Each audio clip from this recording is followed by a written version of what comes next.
In today's video, I'm going to teach you how to withdraw money from Stripe, 5 minutes. Start by opening your browser and going to strpe.com. On the homepage, select Sign In. Enter the email and password for your Stripe account, then click Sign In again. If your account uses two-step verification, Stripe will prompt you for a code. Enter the code from your Authenticator app or text message to continue. This keeps your account secure and is required before you can access payouts. Once you're in, you'll land on the dashboard home. From here, go to Balance. This is where you can see your available and pending funds.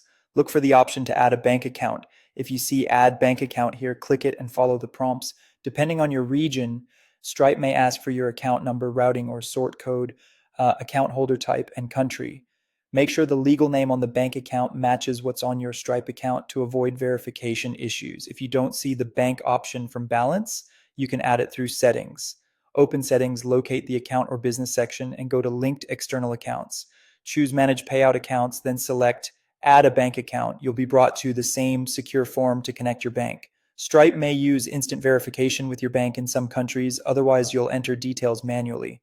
If Stripe needs additional verification, it will guide you with on-screen prompts. Complete any requested information so payouts aren't delayed.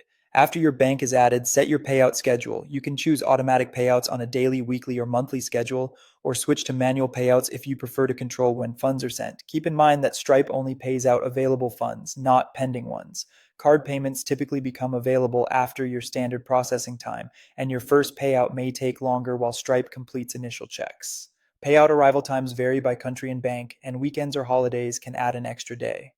A quick tip: make sure you're in live mode when you're ready to move real money. Test mode is great for learning the flow, but it won't send funds to your bank. Also, if you ever change banks, return to the same linked external accounts area to update your payout details and keep your account active. That's it. You signed in, navigated to your balance or settings, added a bank account, and set your payout schedule. Once funds are available, Stripe will transfer them according to the schedule you chose.